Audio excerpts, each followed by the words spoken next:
Mr. High in the world of toys. Boxing, toy museums, reviews and reviews. Mr. High in the world of toys.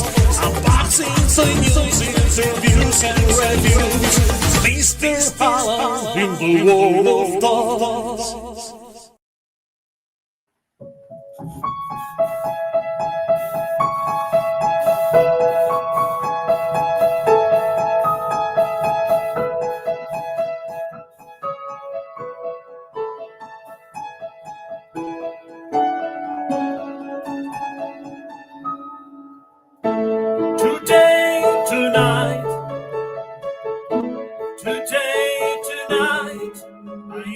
For the first time ever, I know some guest. He's a designer, he's a sculptor. We work with the beautiful figure from Dino Select Toys, like an invincible figure and Marvel Select. Is the Lord or Cement? I guess tonight is Chris Dahlberg.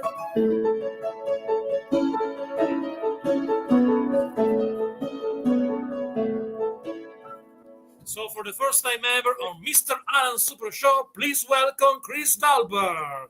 Welcome to the show. Bravo, that was a great song. Thank you. If you ask me to repeat that, I can't because I don't know what I did. That's jazz. Yes, absolutely. Jazz and jam session, just myself with myself. So it's like a jam session between my right hand and left hand. I like to do that because I think sometimes the casuality give you the best way to say something, because if you think too much what they can say, what they can do, maybe you do something really boring. When you are authentic, casualty, because like the life give you opportunity. And let me know how you start your collaboration with Diamond Select Toys. Sure. So my collaboration with Diamond Select Toys, I've been working with them now for it's going to be about eight or 9 years now, maybe more. I worked very closely with Robert Yee, who's a project manager there, and he and I collaborate constantly on everything that I've done. He's kind of the mainstay guy that I work with. And yeah, it's just a solid relationship. I've always kind of followed a lot of the work that's been going on. And when I started off on my own, I really focused in at Diamond and started a good, strong relationship with Robert. And it's just kind of built into what it is now. So. Cool. And you start as a sculptor also with you work digitally now, or you start before not digitally? Tell me something about the difference to work digitally or not. Which you prefer? I've been working. I mean, there's a big, I guess, a definition way, because I would say that I work traditionally or formally, work traditionally, which, to me, traditional work is working with your hands, working with clay.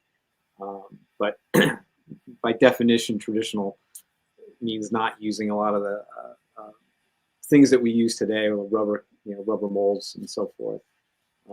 But I still consider it traditional work, working in clay. And most of the work that I did for, I'd say until 2012 maybe, or 2011, was all by hand. Everything was done with clay, wax, plastics, whatever, putting it all together. And then those pieces were molded and cast. They were engineered, articulated, and everything by hand. And then around I guess I actually started delving into it around 2010, 2011. I was starting out on my own with Lone Horseman, and was corresponding with Mattel, and they like, you absolutely have to be working digitally. I mean, this is where everything is going. I kind of knew that. You knew the industry was switching to digital, and I just started to kind of dive into it. Made a lot of friends. Joe Mena, who's a great, phenomenal sculptor, was very helpful to me and kind of getting me started. And then I eventually hooked up with a crew of guys in Colorado. Kevin Johnson, who I still work with very closely, is a great friend of mine. And another friend, George, who really kind of honed my skills kind of more, much better. I was working with ZBrush, but Mattel really wanted me to be working in Freeform, which is it's the digital program that uses a stylus. It has this kind of arm, this bionic arm, which is a lot of the factories were using. So I started getting very in tune to both programs, and then it's just kind of carried on to where I'm at right now. I can't say I was really super enthusiastic about getting into digital in the beginning, because I was so used to working with my hands, but probably within the first 2 years of working with it, I absolutely fell in love with it. It's amazing. It's just another tool in the toolbox. So cool. Also, because that happened also in many other arts to use digitally. For writing is just use the computer, but you can be faster, no? Also because I have, if I write with my hands with a pen, I can't understand what I wrote the few hours later, because my calligraphy is really bad. So I prefer, and also because on computer you can be faster. For example, in 2024, I finished 2 books. I did the first draft for other 2 novels, and I did a new draft for another novel. So because of the computer is really fast. And also in music, for example, there are to do the orchestration, the arrangement for a song. Now you can use a particular software that can help you to do the pre-production. And now today there are some library. Now I don't work so much for music. I work more for YouTube and writer. But I discovered where in recent years they did the samples for strings, for real instruments that looks real. The sound is not a synthetic violin or cello. It's a real sound. So it's the reason why you see on YouTube there are musicians that put their stuff. And if you are not familiar with the digital new frontier, you don't know that they do something really, everything on computer almost with just a keyboard, and you play everything, no? And so it helps a lot. Obviously, I'm not against the new tooling, no, the new tools, because I think the most important things are the ideas for an artist. You have great ideas. This is just a translation of your ideas with a different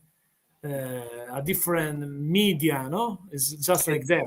It's a different tool. It's a different way to express yourself. The one thing that I was really worried about going into it was, would I lose my hand?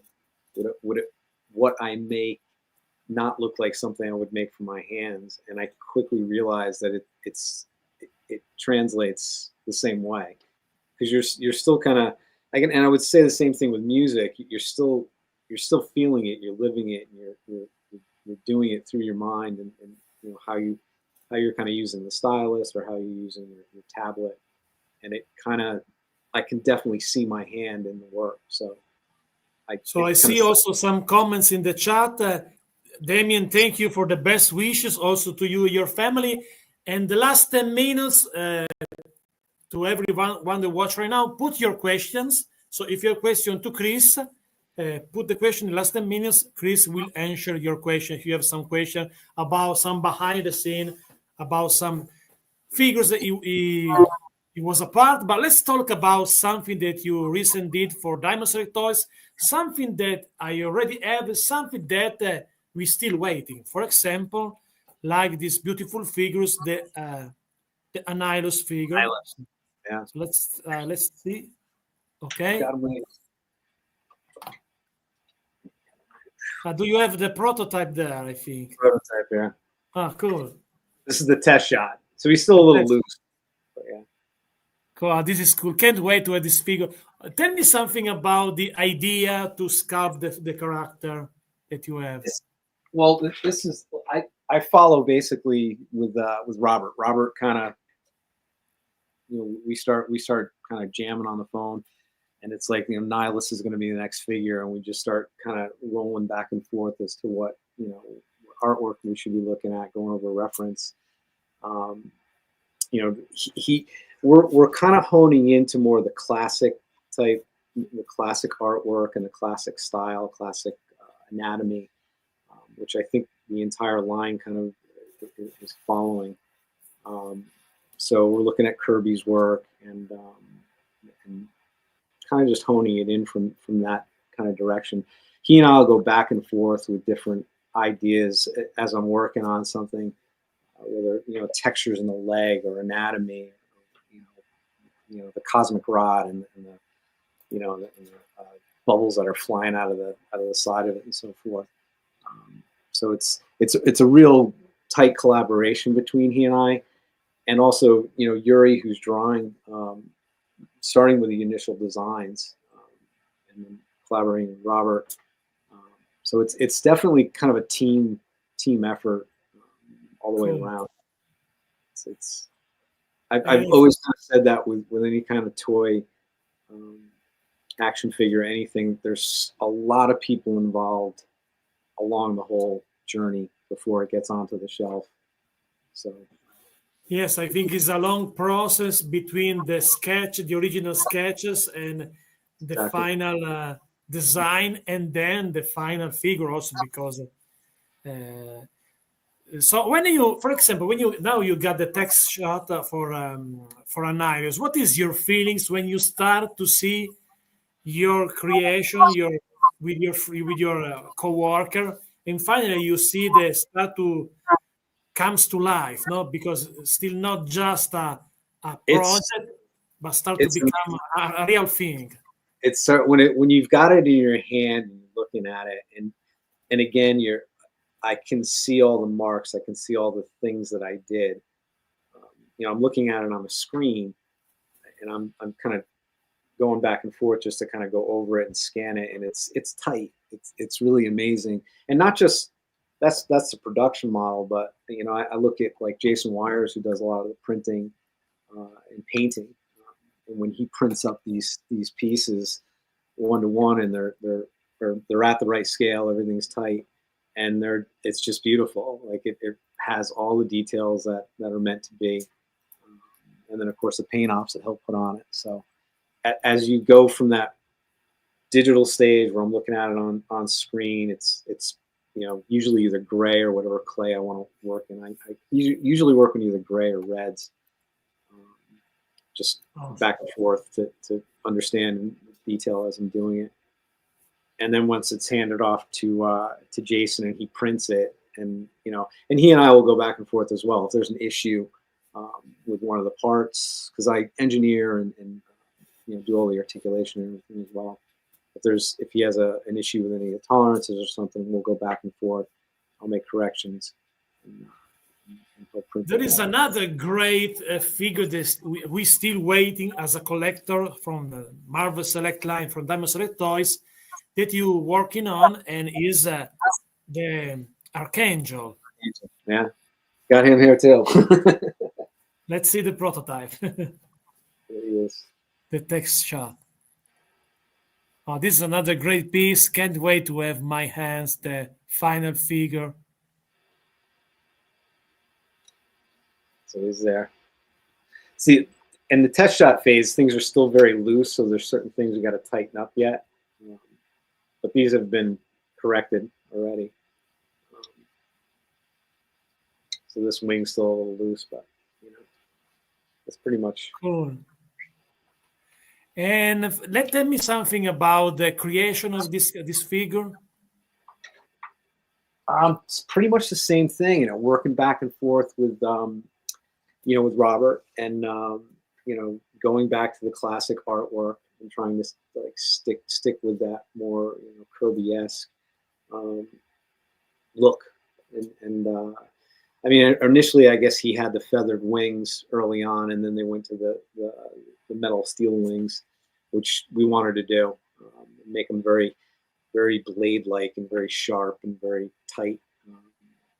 And of course, there's two sets of wings on him. So he's got the small set, which I just showed you, and then there's a larger set that goes in back of it. Each one works independently, and is also articulated at the top. But again, it's like one of those back and forth things where we were, even on the texture, the leather. There's like a leather texture in between that, and also almost a, I don't know if you can see it in this at all, but there's a pixelated, almost a checkered pattern that's on this as well, and then a leather texture in where the pink is. So we went back and forth on that. The anatomy, kind of honing in, what we wanted as far as anatomically speaking. Didn't want this huge buff guy. We wanted more of a like a swimmer's body type of thing, or a. You working also because I believe the latest reveals from Diamond Select Toys was the Hobgoblin. You working also on that? Okay. Yeah, I sculpted that one as well. That was a lot of fun. I really, really enjoyed that one. That was very I think cool. maybe I can find a picture of somewhere of Hobgoblin because he's already now is on pre-order, because it's one of the stuff that, by the way, guys, next week on this channel from this show will be Zakot, and we talk about also the Hobgoblin because it's one of the most recent figure on pre-order. Yes, I found a picture. Yep. Yeah. He's the guy you want to talk to about when it's released, when all that stuff. I'm really kind of out of the loop when it comes to that. So, guys, save this type of question for next week, but today you can do artistic question for an artist behind this figure. So let's share with you a picture of the Hobgoblin so we can see better the texturing. Let's see. Okay, I can zoom in this one, I believe. Yeah, maybe a little bit less. Yes, I see some texturing right here on the legs, on the suit. Exactly. So one of the things we were doing with this was that scale pattern, and one of the things we noticed is like, and this again harkens back to more of the classic look, specifically with Hobgoblin or even other characters.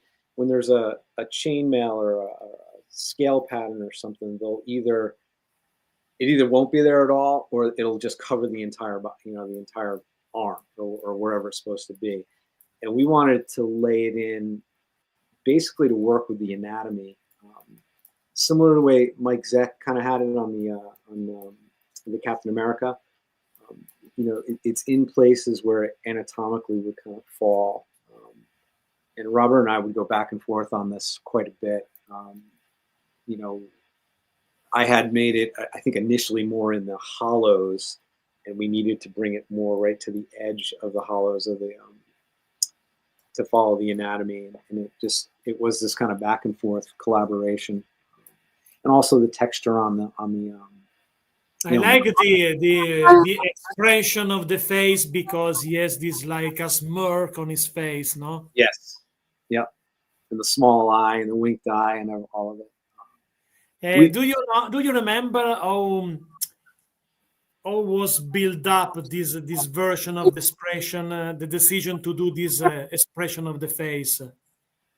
Well, we actually did several faces. So there's I think I did like 4, maybe 5 different heads. So I mean, even though we've done that, there's only so much you can actually do production wise, cost effective and so forth. So we narrowed it down to the ones that will be in the package. This is more that classic classic look, and of course there's a mask, and we also wanted the Roderick Kinsley head as well. So that I think that's a first, as far as I know. That's the first head. There is a question that I think is related with this figure, so I put the question from the chat right here. because maybe later we forgot in which part of the show was. Paltrax asked, where do you stand when it comes to cutting it up? When I read, a little disclaimer, when I read, my English my pronunciation of English become worse or whatever. Where do you stand when it comes to... speak better English than I do Italian, so... Yeah, but maybe you speak just few words, and because little digression. In this moment, some of my book, I try to find a literary agent in US or Canada or UK. So I start to translate, actually so far 2 novels in English. So then I did a translation in English. Then I pay someone to do the proofreading and to do a better draft. So to have a better English, I start to listen. I watch movie in English now, only in English, series, to improve my English. Because in my opinion, it's the only way to learn English. Don't study English. Don't study another language. For example, you want to learn Italian. Watch something that you like in Italian, or read something in Italian, something that you like. In this case, you can learn another language. No, it's the only way. I discovered that. I start to learn English when I start to watch wrestling in English. No. Yeah. I mean, when I was in Italy, and I was telling you this before, just backpacking through there. I mean, I was there for three months or more. You pick it up. You start to kind of pick it up as you're having to forced to kind of correspond with people, which is if I could be a student that way and just say I'm going to go to this beautiful country and I'm going to learn the language by living there, I would happily do that. So I think my English in this moment is I can say that is good. As a listener, I understand everything, especially the US accent, especially in the New York, New Jersey area. This is my kind of English that to me likes to listen to someone that talk in my language. UK, they have a different accent. Sometimes it's more tricky to understand what they say. No, I think also for some American, US American is tricky as well. Understand UK pronunciation sometimes. No, sure, absolutely. Also, I discovered that in different states, you have also different accent. The Texan have a different accent than the New Jersey, so obviously Southern accents, Western Texan accents. Jersey has its own accent too. I'm cleaning mine up right now because it can be kind of thick at times. But back on track with the question by Paltrax about the articulation. Tell me something. I do all the articulation. That's part of what I do as a sculptor. So I will initially sculpt out the figure. Now I'm kind of, when I sculpt the figure now, I immediately put in the shoulders, usually shoulders, head, and sometimes hips. I'll start out immediately, kind of just cut. And then as the figure progresses in the anatomy and the proportions start to fall into place, then we get into the double knees, the double elbows. Yeah, I think that, for example, in this figure, but also like other Marvel figures, when you do, you're a member of the team, when you do double joints, works really well, because sometimes I saw in other toy companies, sometimes you saw that the cut of the double joints broken a little bit the anatomy, the shape of the figure. No? I'm not a super fan of double joints, but in this case, for Marvel Select, I like it because, for example, like right here, if you see, guys, if you watch the double joint articulation for the knees, looks like a real knee more than a cut for a double joints. And like that is still in the anatomy, also the articulation. This is a perfect example of what I'm talking about when I'm corresponding with Robert, because a lot of the earlier double knees, just like you were saying, they're just cut, so they have a hard edge. And as he and I were kind of honing in and developing the articulation points on this, I was saying we should round these out, round off all these edges so that they kind of smoothly go into that articulated point. It's not actually anatomically correct, but it looks anatomically correct.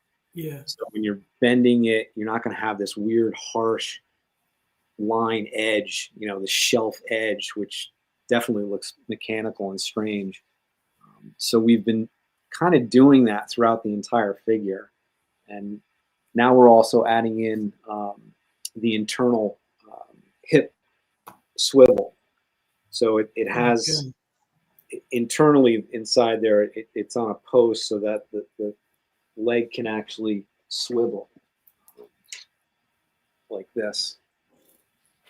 So it can swivel in and out, which gives it that little extra, and it's more natural rather than just having the cut across the thigh and it has 360. And in certain applications that will work if there's a cut line there, if there's a pant line or something. But in these particular figures where it's more of a brief, we decided to kind of utilize this internal joint basically. I really like it. I like the way everything flows together on it. So to answer that question, yes, I do all the articulation and the engineering.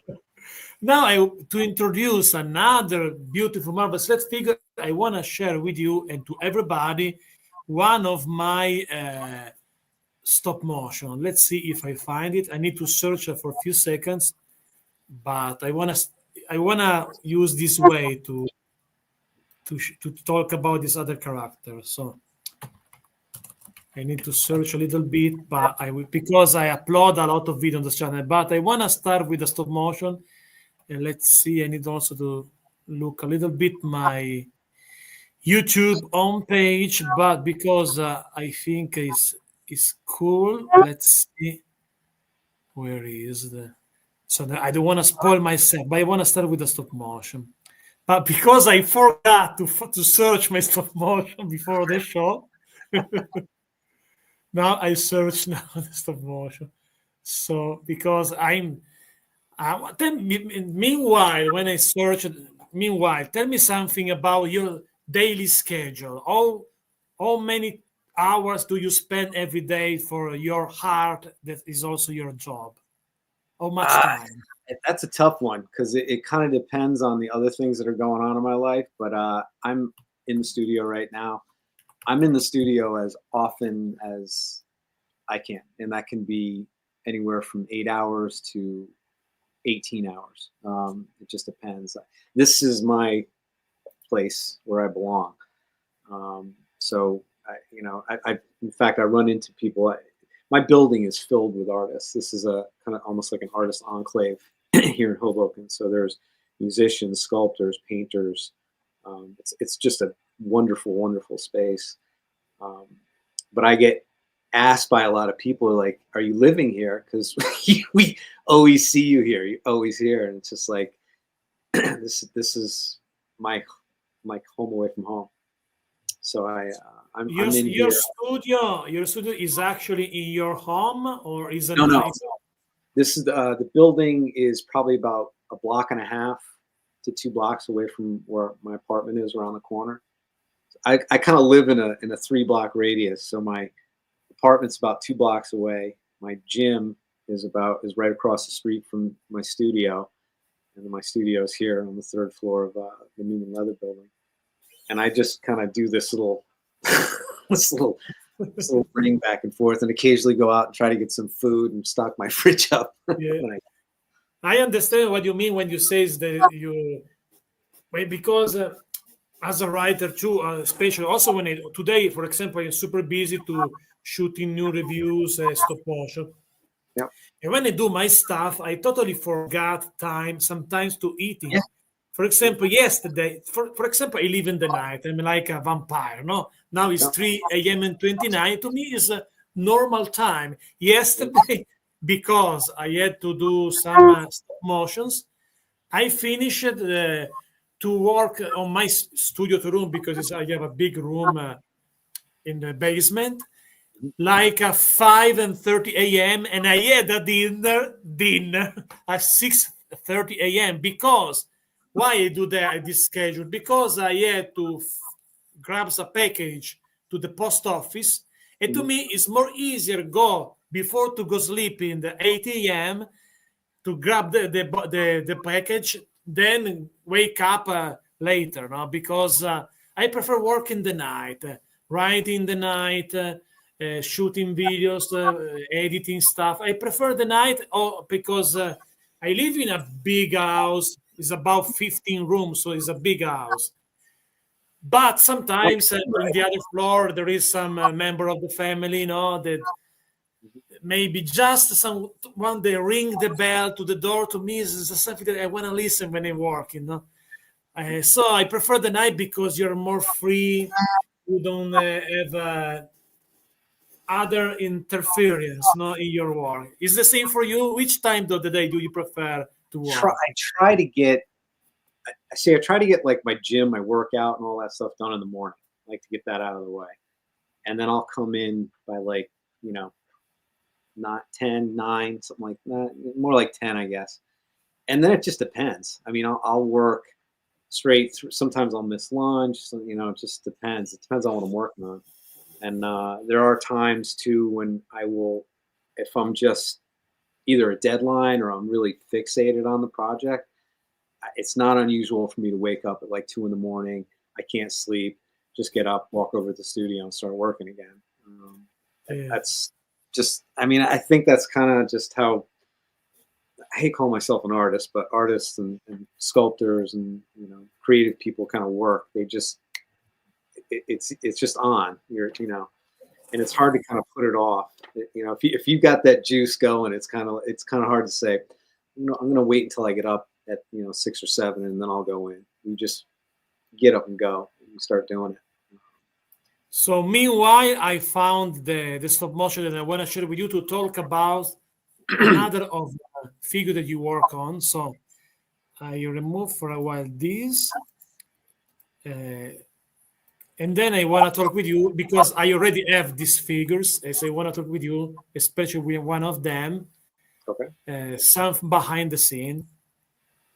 So here we go. The quality of the audio will not the best because to do a better quality, the right way is to do an MP4 video and put in the file in the stream. But because once again I was busy to do, I forgot to do that. So I will share the page from my YouTube channel. So maybe the audio is not perfect. So just a disclaimer because I try to be perfect, but not. I forgot to do That's the. awesome.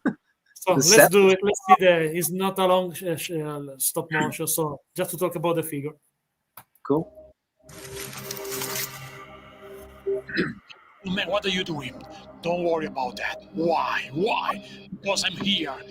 Join with me. No, I will not. Really? It's your fault.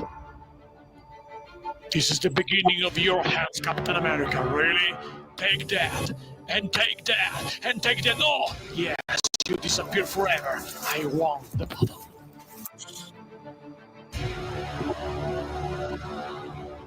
So one of my favorite Marvel figure releases so far is Captain America's mind-blowing figure. Thank you. And you're working. So tell me something. What is the road to the perfection of this figure? Tell me, start something about it. Well, we were looking very closely at Mike Zeck's work and trying to stay within that classic artwork kind of style. And again, like we're talking about with the scaling pattern on that, I've seen him where their scale is just all over the body. It covers it completely. And again, we wanted to kind of follow the anatomy and bring out the anatomy, and also follow that. I know there was some criticism about the legs look too long or whatever, but that is very much like Zeck's work. We were trying to follow a lot of that kind of anatomical, comic look. So, again, starting first with the figure without the articulation except for shoulders and just quick cutouts for the hip, honing in the anatomy, honing in the proportions, honing in the face, the kind of classic look. And then once once that's kind of locked in and nailed, and we, and I typically sculpt things in just a regular pattern, straight up, kind of, straight pose like that. And once we can kind of hone that in, then I'll start to do a lot of the detailing, more, harsher details and whatnot, and then also working in the articulation. So he was a perfect example of moving into the articulation that we're utilizing now with all these figures, with the internal joint, hip, the double knees, double elbows, the cut across the rib cage, and trying to really amp up as much movement and as much posability as possible on the figure. I saw also your background that you have some of invincible figure. It's also Captain America, but I saw also the invincible figure. I think Duplicate and Alan the Alien. Yeah, that was a fun one. Alan was great. I really something about work on something that is based just on a comic, or in this case also a cartoon, because there is the Amazon Prime series that I watch. I think it's really interesting, this series. Also, tell me something. What do you think about this series? I love it. Me too. I like, because is another level, in my opinion. Speaking of cartoon, back in the days, the first cartoon that started to be more like a movie, also for the dialogue, for the script, was, my opinion, Batman, the animated series, was the beginning of something new. Okay. But Invincible, in my opinion, is absolutely another level for the dialogue, because the shade of gray between the characters is really interesting, no? The psychological. It's beautiful. It's really beautifully done. I remember when reading the comic when it came out. I was laying around the shop, and I remember picking it up and being intrigued by it and kind of interested. But then it kind of got washed away in time. So then when this came up, and Diamond was like, "Do you want to, work on the line and do the line?" I was thrilled. Of course, the animated series is coming out, and started to see some of the artwork from it, and it was exciting, very exciting. And the first season was just awesome. I loved it. And it's adult driven. It's got a lot of gore, a lot of violence, and it's good comic relief as well. Kirkman's amazing. He's amazing. Also, I like the relationship between with Omni-Man and his son, no? Yeah. Because until since the beginning, you think that there is a big bond, solid bond between the two, and then when you discover what is I like this type of story, Also, when I writing, I like work with the reality, with the reality that could be fake. Everything that you believe since day one become another reality, and everything you think was real now become unreal, no? Because I think, this is my opinion, that sometimes be too much sure that the reality is real is like a trap, because you forgot the truth sometimes when you are too much stuck in your reality, your point of view, for example, of the life, your point of view about someone. If you're too much stuck in that, you feel in the trap. You are in the trap, in my opinion. And I think a mission of the art, any type of art, is what if is the reality is not that? What if is, for example, for Omni-Man, my father is not a real human being, no? It's interesting. Something happened also in my story when I'm writing. I like discover. To me, writing is not do a plot and follow the plot. I have an idea that stick around for a while and follow the idea. And when you follow the character growing up in the page, you got the story, And I like that. It's like to walk in another reality. What is for example, your feelings about reality, and how you feel when you do art that speak for other world, this imagination, not the creativity. Tell me something about it. It's an escape. I mean, that's my entire existence is is coming into the studio and escaping all the what's going out in the outside world and delving into, comic characters and animation and horror. And I'm a huge horror fan.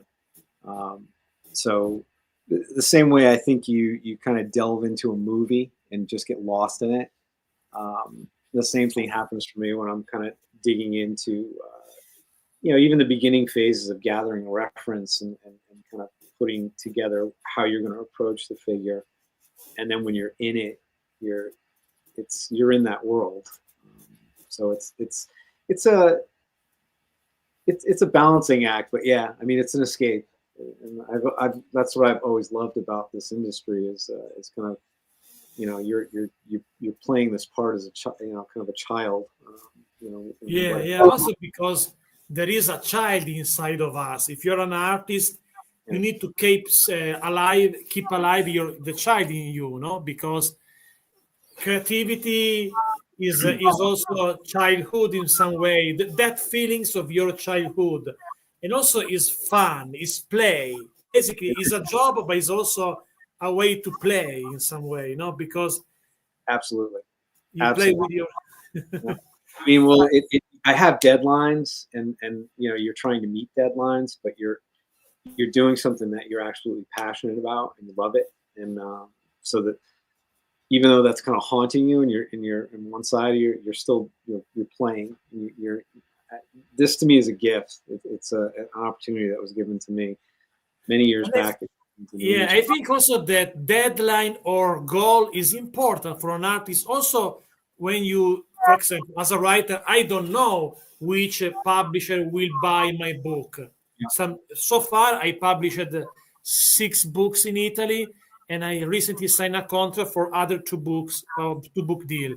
But when you do a new book, you don't know when this book will come out and if will comes out, by the way. Yep. So the only way is create your own deadline.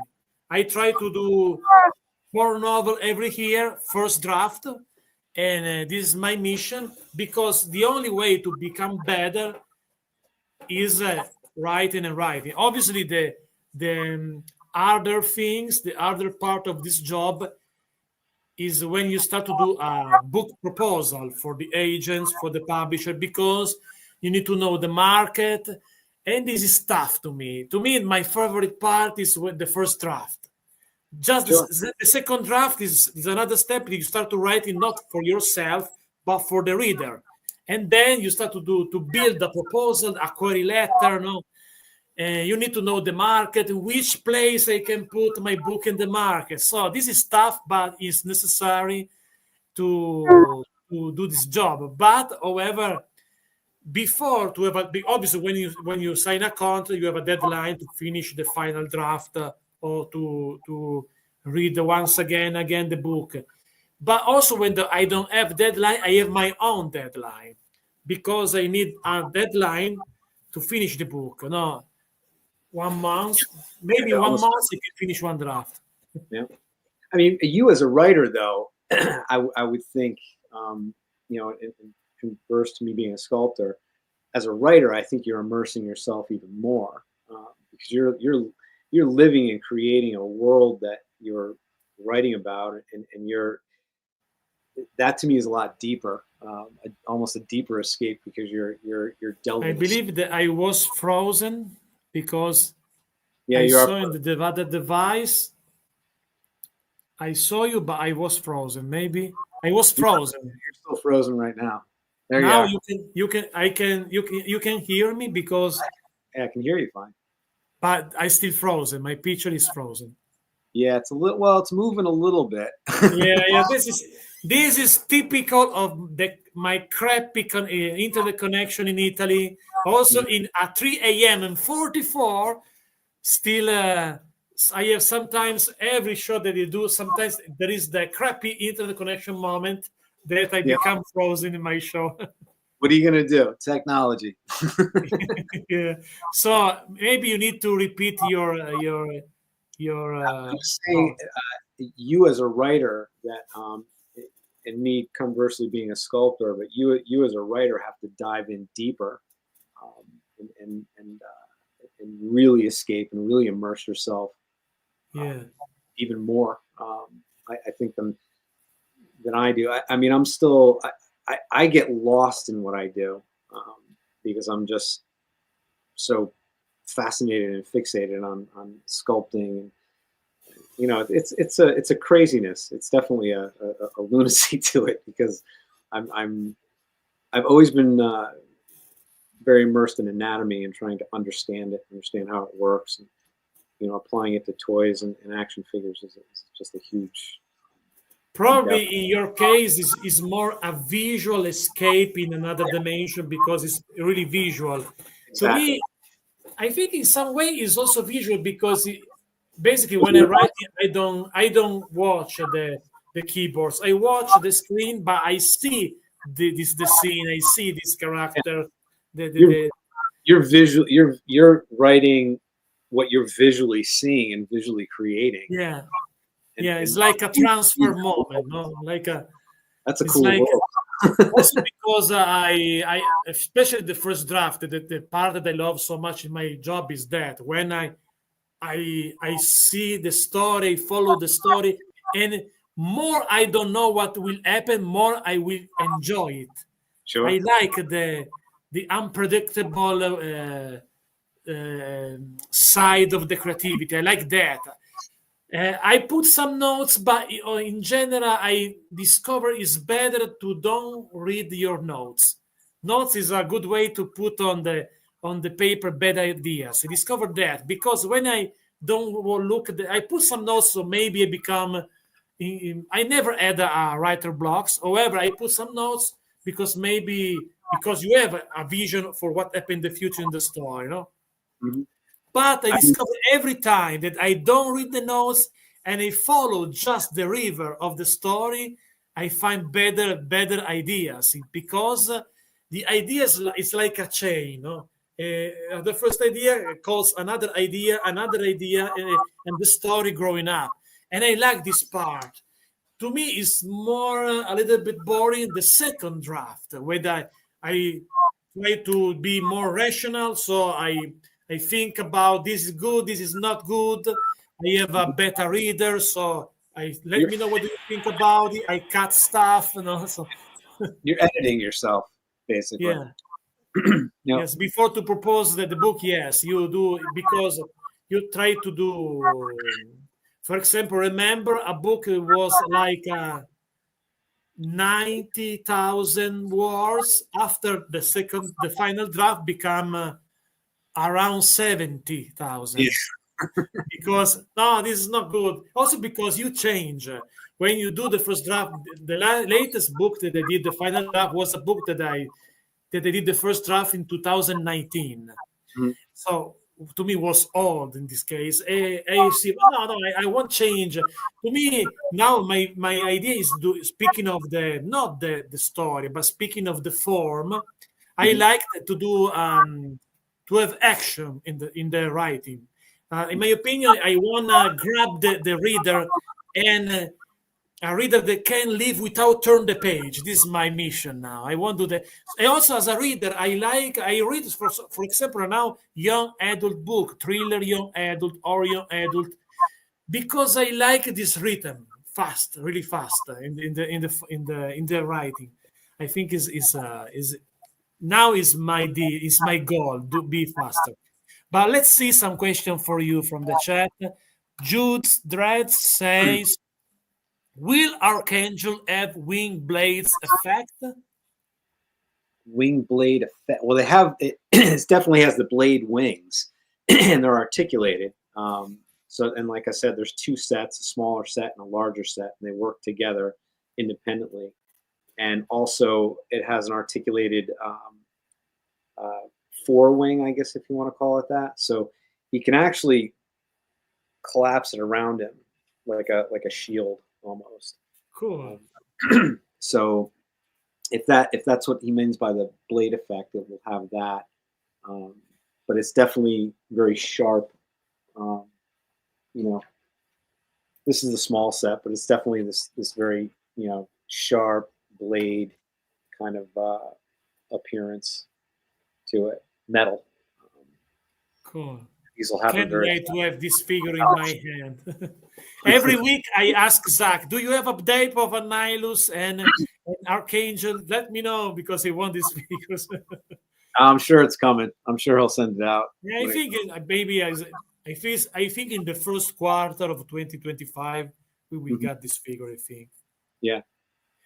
Oh, another question by a solid fan of the channel, Damian Ristori, it says, Chris, we are all anticipating Annihilus and that are gobbling revealed all great stuff. Any memories of sculpting the Titanium Man, etc.? Titanium Man, as in Annihilus, or The Titanium Man is the big guy, green big guy. Was also in my stop motion. The Titanium Man. I don't know if you work on that because it's a little bit older figure. yeah, I didn't work on that one. That might have been May. I'm not really sure.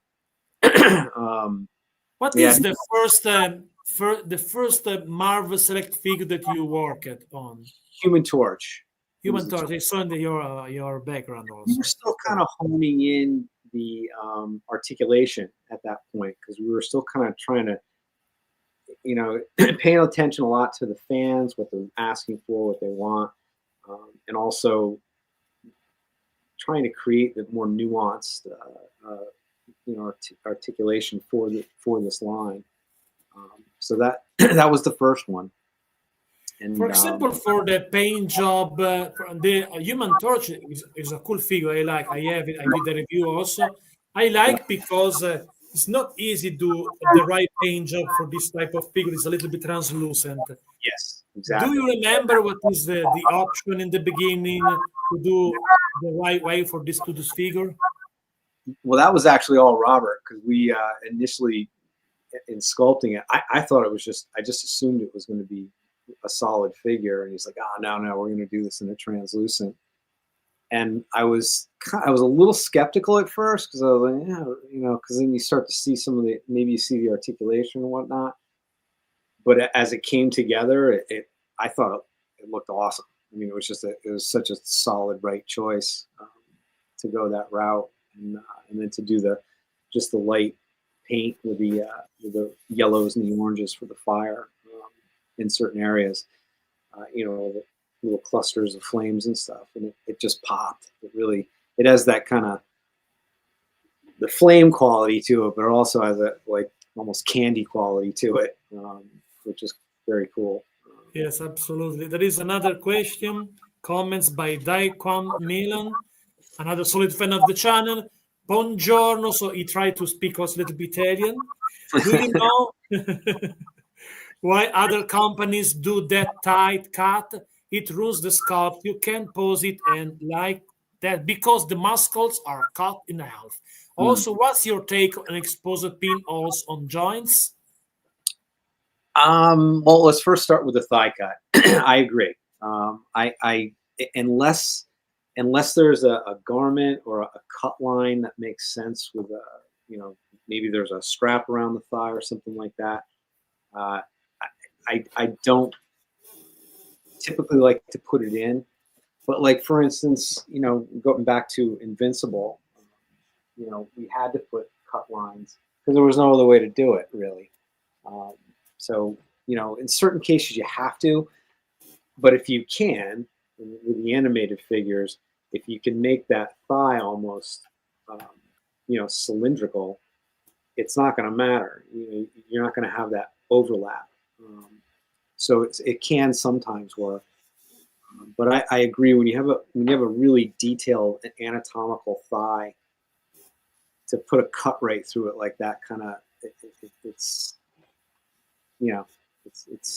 but sometimes you got to do it. I mean, it just depends. It depends on how the figure's designed, what's actually possible, what's not.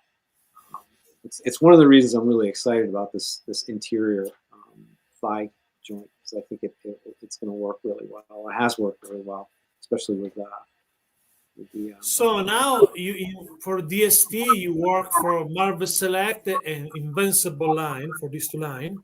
yep. Okay. And what is so far in your career? What is your favorite project that you did?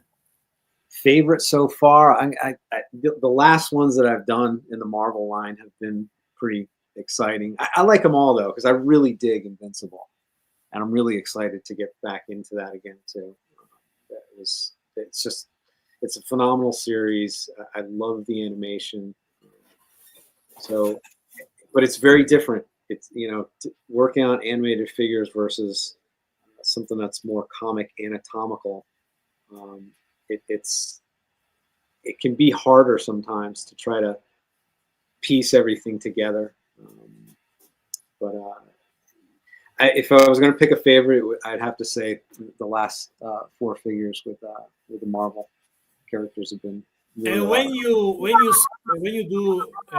work, you prefer the silence or listen something? For example, when I'm writing, I create a playlist for a book. The works for that book to have the right vibes. What always for you? You prefer music, listen, podcast, or the silence? What is your? I sometimes I used to listen to a lot of music, and I will listen to music. It calms me, and it can be anything from jazz to Brazilian to hip hop. It just depends on what I'm into it at the moment. But what I really listen to a lot, this is going to sound weird, I like listening to either documentaries, books on tape, crime, true crime, things that are playing, anything that's story related. I can sit down and enjoy being read a story, and really concentrate on my work. And the day will go by very, very quickly that way. It's odd, but that's, I'm going to say, for the past few years, that's been basically what I've been listening to a lot is documentaries, books on tape, stories. I don't know, interesting. I'll probably switch back to music again Another soon. question consideration for you is more. It's not specific. It's more overall for an artist. So, for example, I speak for my experience. I decided to be an artist when I was really young, when I was a kid, when I started the music was my first love as an artist. So I loved also when I was a kid. I liked also drawing, but my parents were a little bit against that. No, they didn't believe that art in any form can be a job. So the first, and when you become an artist, you want to build a career, you have to fight of many barricades. We talk about barricades before the show. Absolutely. Because it's tough. When you want to translate your passion is a job, it's tough. And also if you reach some goal, because as a musician, I was opener of important musician band, I was in TV, but this is not the final step. There never had a final step. Every time it's just a new step, but it's not the final moment, because you need to become better as an artist, but also because you can lose everything if something went wrong. If another barricade growing up and you can see nothing, no? And also, in my opinion, sometimes it's tricky to explain to people that surround you.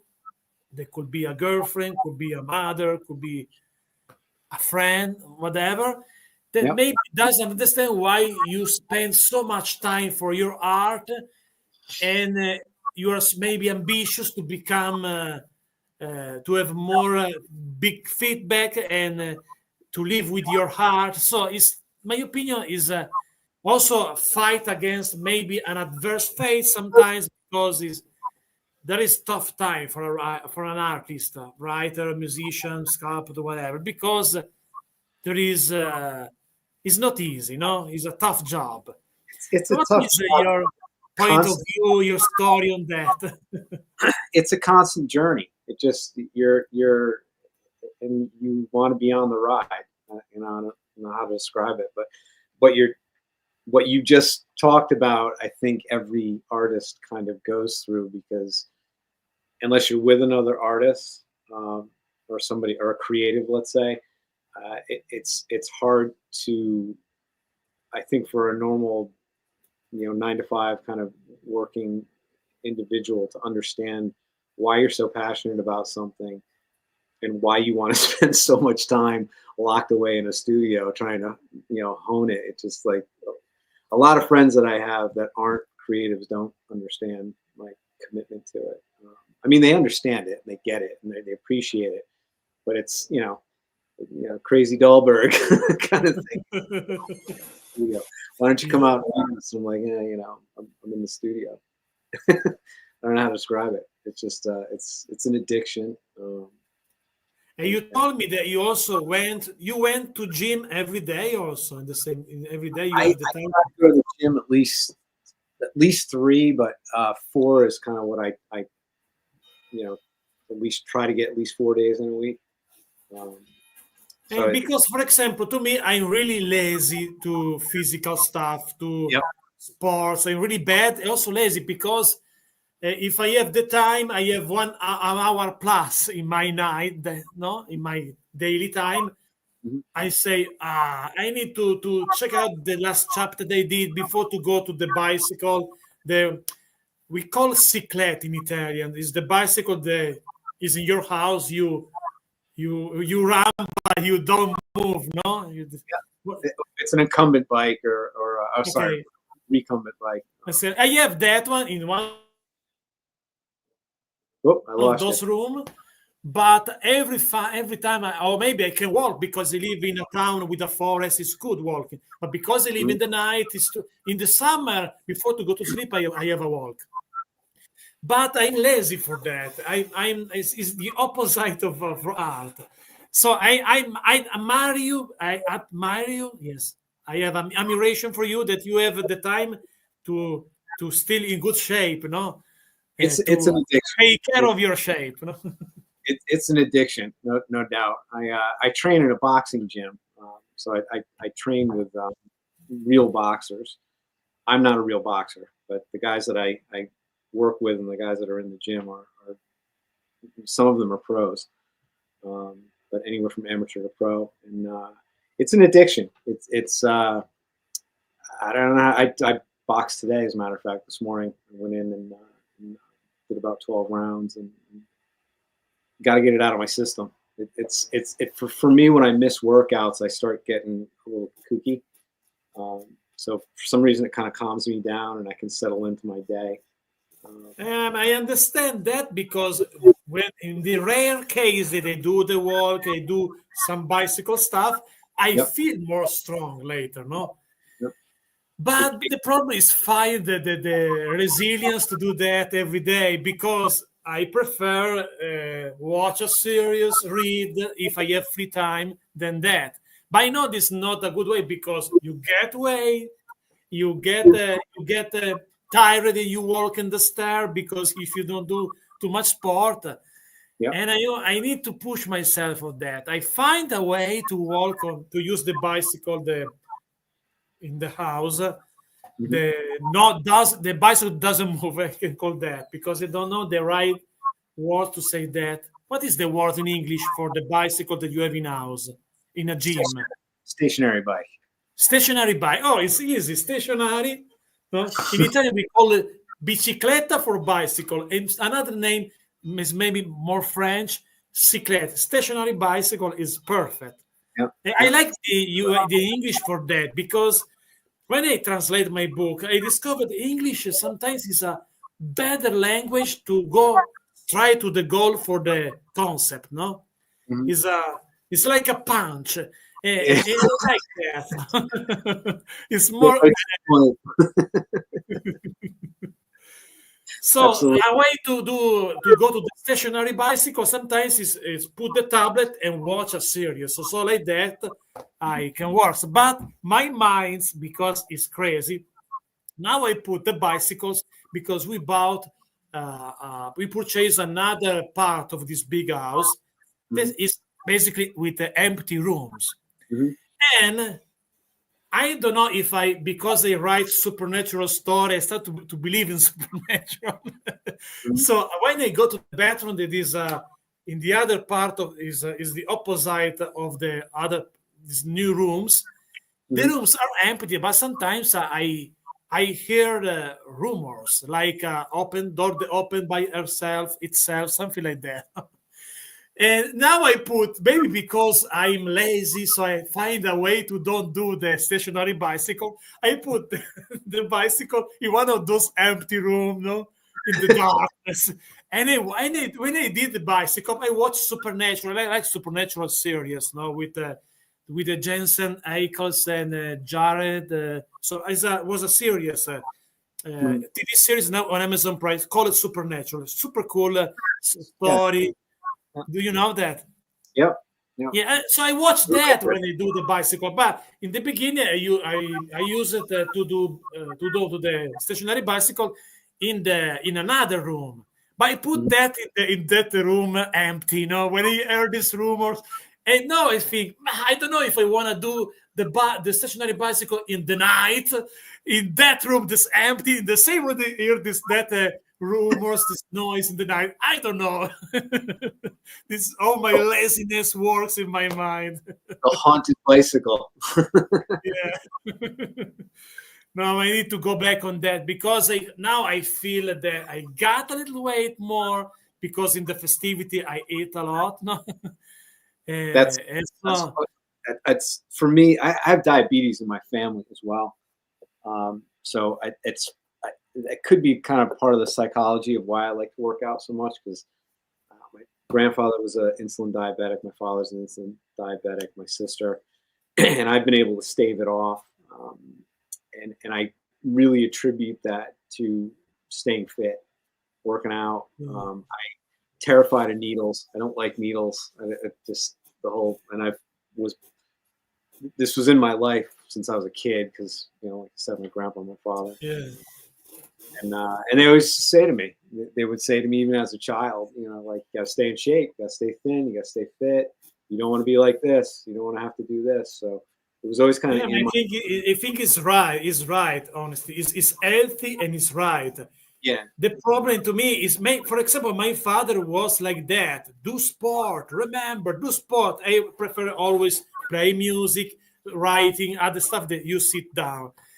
And now I become lazy for that. But I know for example, in the summer, when I did this walk every morning, just 20 minutes, but because it's like that, not because I live close to the mountain, when I start, I saw, oh my gosh, there is this long road to do. But when I go back in the end of this run, is this walk, not a run, I feel bad. I know. No, I say, why you don't do that every day? You are stupid. I was just gonna say, get out. Like Yeah, stationary bike is boring.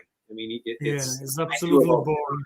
But if you're outside hiking and you're outside in the wilderness and you're experiencing the nature and you're actually getting that physical activity, that's great. That's Yeah, I know. But also, as usual, I can't do that if I not finish my daily schedule on my stuff. No, you the problem is that my daily schedule, especially in the winter, finish around 6 a.m., 5 a.m. For example, tonight I still have to do the dinner because I prefer eat when I finish everything. No, I prefer if it's possible because when I'm like that, when I'm working, I'm super stocked, super. But if I stop myself just to walk my dog in the garden because I have a little park as a garden, and I think to do the dinner because I use also fireplace, this stuff because I prefer the warmth of the fireplace. I have also I forgot the name, the furnace. Yeah, I yep. have also the furnace, but I prefer use fireplace because the natural warm is better. No, Absolutely. I wish I had a fireplace. I I have have one. basically I have one, two, three, four, five fireplace in this big house. Wow. So I prefer use that by you. I do some sport when they put because it's a Where are you getting the wood? random the show now. Okay, Are you burning wood or are you burning coal? wood, and Where are you getting that? I get the woods because there is the people, the lumberjacks right here. They cut Just woods for you. chopping Yeah. wood. I used to do that as a kid, chopping wood. That's a great exercise. But I not chopping woods. I just transport the woods from my garage that Okay. is in the same level of the basement. And for Yep. example, the floor they use more is in the third floor. So I used to do the many stairs Yep. to go. So this is 2 times a week I do that sport Mhm. because I'm forced to do that. Hauling wood is not for the faint of heart. Yeah, absolutely. So yeah, we are over 1 hour, but because when you enjoy the conversation, we start to go random, and I hope to have you back, especially when something new is coming for Marvel Select. We can talk about it because Absolutely, it's great. I had a really good time. And it was absolutely. wonderful. Before to say goodbye, I want to play an outro for you, my friend. So I All right, put a great. different I'll have view. to bring my guitar next time. You play guitar? Well, I started picking up guitar when I turned, was I 45? I think when I turned 45. I'm That's why I'm huge admiration of musicians, uh, and I've always wanted to play guitar. And I'm one of my employees at the time who did play guitar. Um, and I expressed this to him. And it's like, oh, I've always wanted to play. And he just kind of looked me in the face. He said, "Well, go buy a guitar." It's like, I'm gonna go do that. And I play every night. I'm not very good, but it's hanging on my wall. I go home when I do go home, and I'm sitting down. That's what I'll do. I'll grab a guitar and I'll start. Is an acoustic guitar or electric? I prefer the acoustic. I have an electric as well, but I just love the acoustic. Do we have a favorite brand for guitar like Gibson, Martin? What I is have a it? Larva. I have a Larva. I actually have two. I've got a Larva and I have a Martin that I keep in the studio here. Because occasionally I'll grab the Martin. If you love guitar, I suggest to you to listen Ry Cooder music. Do you know Ry Cooder? No. Yeah, Ry Cooder is, my opinion, is from California. He lives in Santa Monica. Okay.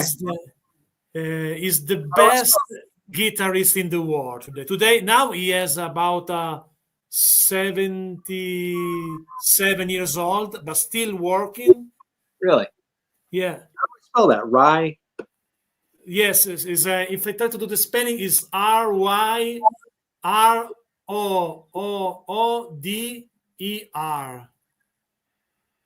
Rye Rooter. I'll have to look him up. Definitely. Yeah, listen his song if you love guitar.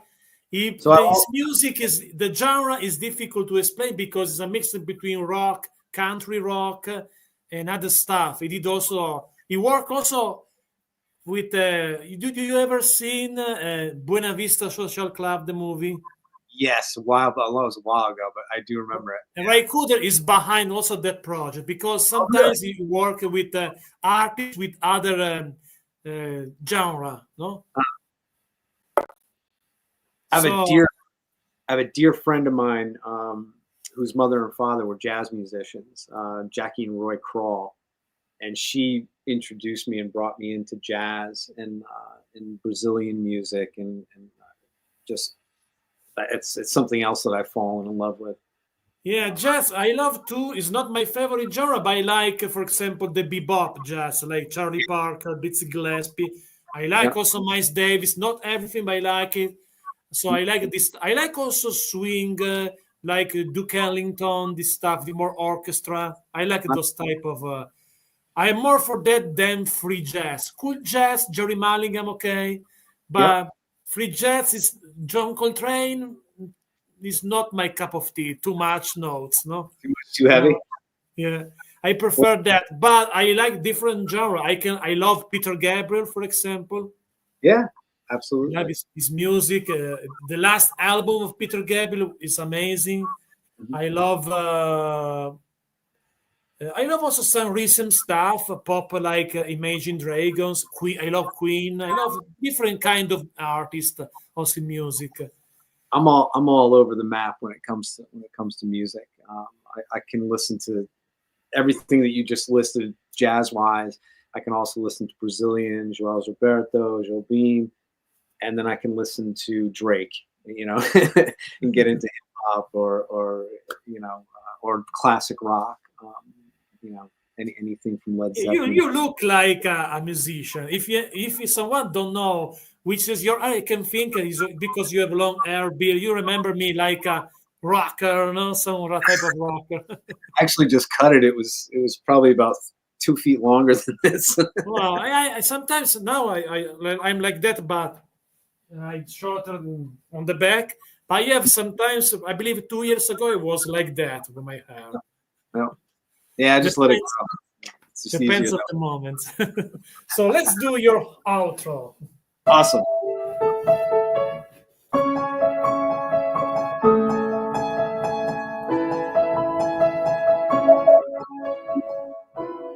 Thank you, Chris, to share your love for your heart. And thank you to be a part of my show. So everyone, check it out, Chris Dahlberg on social media. Everybody, take a look on this awesome man, his website, to enjoy his art. And more is coming, more is coming.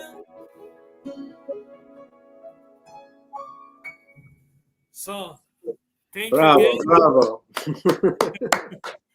And guys, don't forget the next week, speaking of Marvel Select, speaking of Diamond Select toys, speaking of Invincible figure, my dear friend Zakot will return once again to talk about everything about Diamond Select toys.